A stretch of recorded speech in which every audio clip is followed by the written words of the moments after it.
Bismillahirrahmanirrahim. Assalamualaikum warahmatullahi wabarakatuh.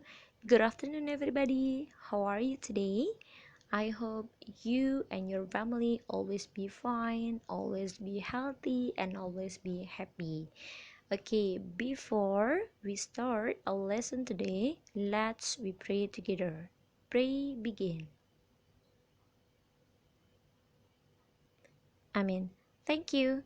Baiklah anak-anakku sekalian, anak-anakku yang berada di kelas 11 AP maupun 11 TKJ, pada hari ini kita akan memasuki materi baru, bahasan baru, masih di chapter 1. Kalau kemarin kita sudah mempelajari tentang suggestion, kita melanjutkan lagi bahasan kita tentang making and responding an offer, membuat dan merespon ungkapan penawaran. Nah, sebelum kita masuk ke pembahasan lebih jauh, seperti biasa saya akan sajikan kepada kalian dan juga jelaskan tujuan apa saja yang harus kalian capai di pembelajaran kali ini. Untuk materi membuat dan merespon tawaran, kalian diminta untuk dapat mengidentifikasi dan memahami ekspresi dari menanyakan atau membuat tawaran. Identify and understand the expression of asking for or making an offer. Dan selanjutnya, identify and understand how to accepting an offer. Nah, kalau yang pertama itu tugasnya adalah menanyakan atau memberikan tawaran. Tetapi untuk tujuan yang kedua, kalian diminta untuk dapat mengidentifikasi atau memahami dan mengerti bagaimana ketika kita menerima tawaran yang diberikan. And then, identify and understand how to declining an offer. Memahami dan juga mengidentifikasi, mengerti bagaimana cara menolak tawaran yang diberikan. And the last, express the expression of making and responding an offer. Mengekspresikan, mempraktekkan dan menerapkan ekspresi yang sudah dijelaskan, yaitu ekspresi tentang making and responding an offer dalam kehidupan sehari-hari, atau disisipkan dalam kalimat-kalimat yang sering kalian ucapkan di keseharian kalian, ya. Jadi tujuan di sini adalah selain kalian dapat mengidentifikasi atau mengenali, kalian juga tujuan akhirnya dapat mengekspresikan, menerapkan atau mempraktekannya secara langsung dari ekspresi membuat dan memberikan, membuat, memberikan dan juga menanggapi, bisa menolak atau merespon, artinya menolak atau menerima tawaran yang diberikan. Selanjutnya, sebelum kita mengenali jenis-jenis ekspresi dari memberikan tawaran, kita akan mulai memahami nih makna terlebih dahulu dari makna tawaran itu sendiri. Nah, di sini sudah ada dua penjelasan ya. Kita mulai dari bagian yang sebelah kanan. Offer means to give something physical or abstract to someone, which can be taken as a gift or treat. Nah, di sini tawaran itu bisa diartikan sebagai sesuatu yang diberikan secara fisik atau abstrak kepada seseorang, di mana hal itu dapat diberikan sebagai hadiah atau trade, itu perdagangan ya, perdagangan dalam hal perdagangan. Nah, bisa berupa abstrak atau fisik, benda atau secara personal sendiri. Selanjutnya, offer can be given in terms of wood, money, solution, friendship, or bargain. It can be refused or taken.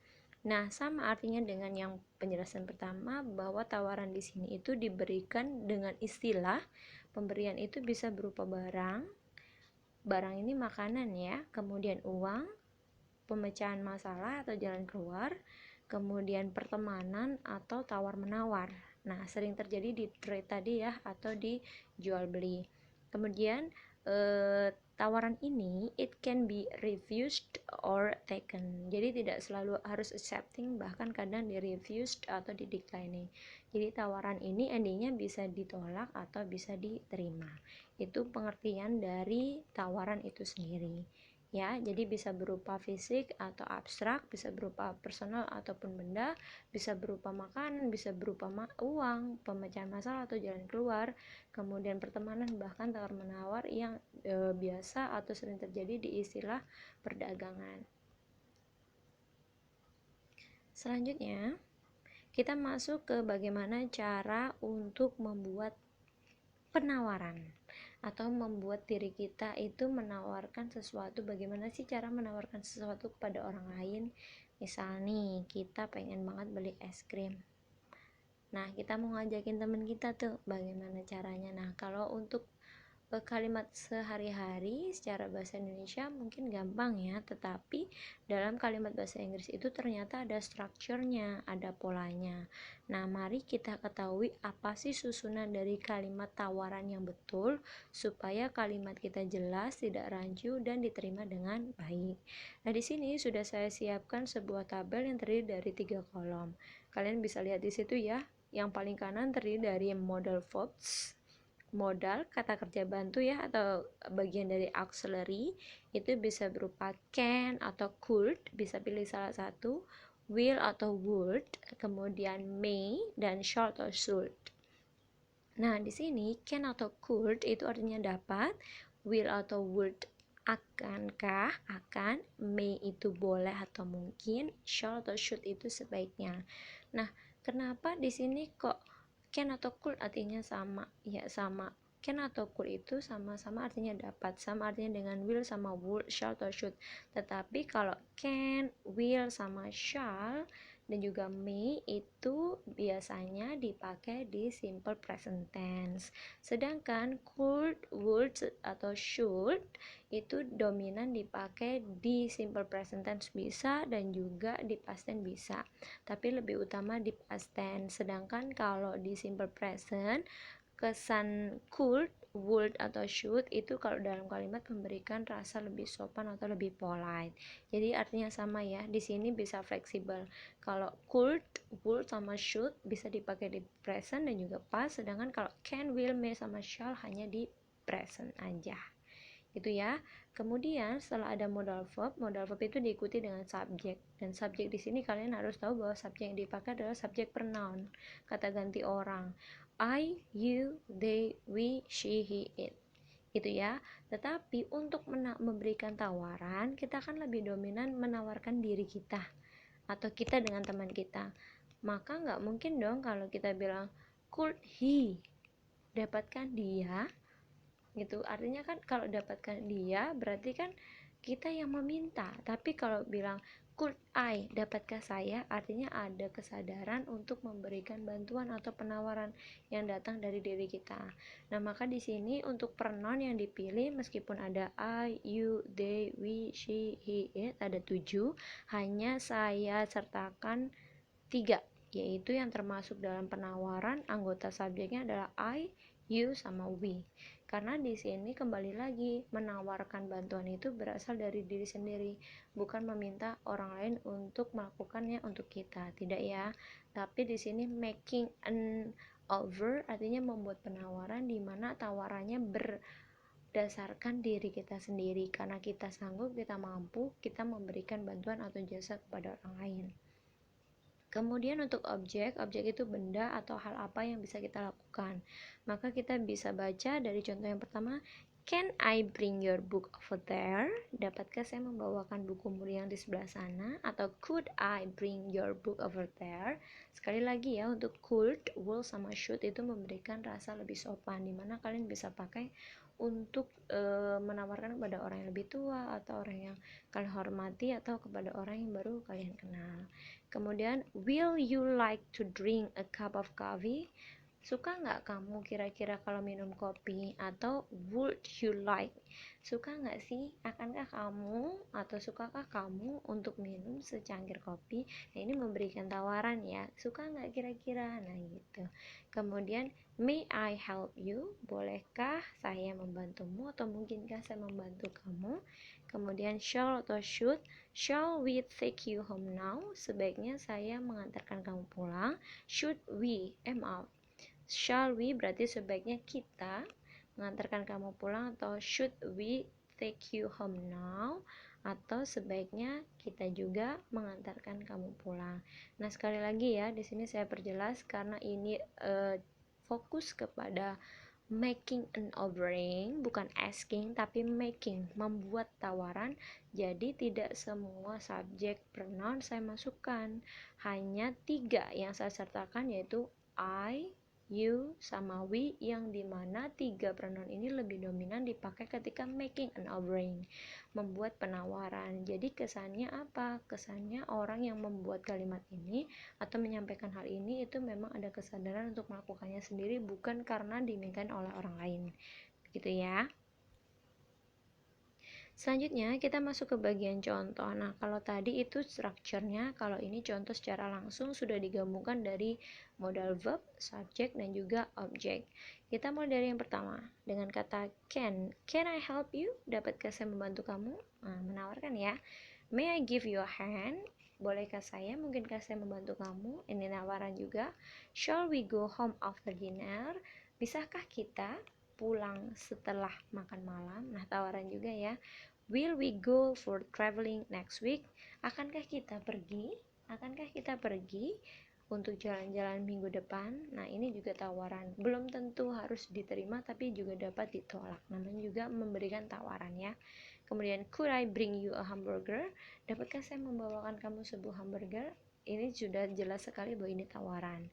Would we come together to the party? Akankah kita datang bersama-sama ke pesta? Nah, ini tawaran juga atau ajakan ya, ajakan. Lebih tepatnya ajakan tapi berasal dari diri sendiri. Karena apa? Karena diri sendiri itu menawarkan untuk mengajak yang lain juga ikut hadir gitu. Artinya tidak ada penolakan di sini, tetapi adalah penawaran. Tapi tergantung dari temannya mau declining atau mau accepting. Yang penting itu berasal dari diri sendiri ya. Maka di sini saya ulang lagi, untuk pronoun, subjek pronoun itu tidak semua kita pakai, hanya 3, I, you, sama we aja. Next, selanjutnya, nah ini kita sudah masuk ke bagian responding an offer, merespon atau menanggapi tawaran yang diberikan. Nah, tadi sudah dibilang bahwa offer itu can be refused or can be taken. Tidak semuanya ditolak, tapi bisa juga diterima. Nah, kita masuk untuk mengenali beberapa contoh jawaban yes atau accepting an offer, menerima tawaran.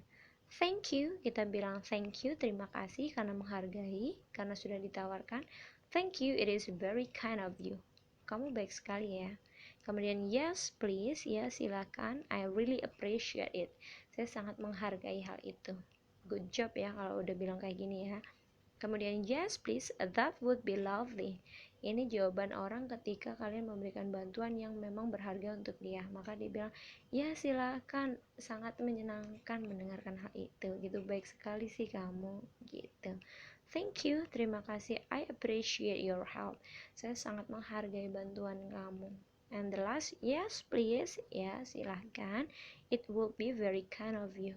Baik sekali ya Anda, baik sekali ya kamu atas bantuan yang diberikan. Nah, ini dari kelima kalimat ini adalah contoh kalimat yang menyatakan ya atau setuju ketika diberikan tawaran. Jadi tidak ada penolakan ya, bahkan di akhir kalimat disertakan juga pujian karena bantuan yang diberikan itu sangat berharga kepada orang yang diberikan tawaran, jadi sangat membantu. Maka ada pujian di akhir kalimatnya, tidak hanya say thank you, bahkan dijelaskan it is very kind of you gitu. Nah, sekarang selanjutnya yaitu declining an offer or saying no, mengucapkan tidak karena beberapa alasan yang mungkin karena hal yang sedang dia laksanakan atau dia kerjakan easy atau mudah, jadi tidak perlu dibantu oleh orang lain atau cukup dijalankan oleh dia sendiri. Makanya kembali lagi diulang bahwa tawaran itu tidak harus di accepting, bahkan terkadang di refusing, tergantung dari masing-masing kondisi dan juga peran dari masing-masing kedua belah pihak. Kemudian kita masuk ke contoh yang pertama. Untuk mengucapkan tidak atau menolak tawaran, kita bisa bilang no, thank you, tidak, terima kasih. Don't worry, I'll do it myself. Tidak usah khawatir, ini sopan ya menerimanya, menolaknya dengan sopan, don't worry, tidak usah khawatir, I'll do it myself, saya akan mengerjakan sendiri. Ini biasanya kalau ditawarin untuk PR ya, biasanya orang menjawabnya seperti ini, no thanks. Dan ini juga sopan juga karena setelah menolak tetap mengucapkan terima kasih. Tidak, terima kasih, I don't want another helping, saya tidak menginginkan atau saya belum butuh bantuan dari orang lain. Kemudian it is okay, fine kok, baik-baik aja kok, nggak apa-apa kok, I can do it myself, saya bisa mengerjakannya sendiri, saya bisa menyelesaikannya sendiri. Kemudian that's alright, ya itu bagus, luar biasa, I'll manage on my own, saya akan mengerjakan menurut caraku sendiri atau jalanku sendiri. Nah, ini semuanya penolakan, tetapi penolakannya sopan. Karena apa? Mereka menyisipkan ucapan terima kasih, baru alasan mereka kenapa menolak. Jadi tidak hanya bilang no, it is not your business. Nah, itu kasar ya, karena artinya bilangnya tidak, itu bukan urusan kamu, itu menolaknya sudah kasar. Tapi dari contoh yang pertama, kedua, tiga, sampai dengan kelima, itu ada ekspresi di mana mereka mengucapkan terima kasih atas tawaran yang diberikan, baru penolakannya alasannya kenapa. Jadi ini masuk ke dalam kategori penolakan yang sopan gitu. Nah, oke. Sekian materi yang bisa saya jelaskan dan juga berikan kepada kalian. Cukup sederhana bukan? Dan cukup ringkas, tetapi sekali lagi saya mohonkan setelah kalian menyaksikan penjelasan saya ini, kembali lagi buatlah catatan yang bagus dan juga rapi di buku tulis kalian. Karena apa? Seperti biasa saya akan berikan latihan atau activity setelah penjelasan yang saya berikan. Dan mohon silakan kalian dapat ulangi lagi, putar kembali penjelasan ini sampai kalian bisa paham dan juga bisa membedakan how to making an offer, how to accepting an offer, and how to declining an offer. Itu ya. Jadi saya tutup, sekian penjelasan dari saya. Wabillahi taufik walhidayah. Wassalamualaikum warahmatullahi wabarakatuh. Thank you.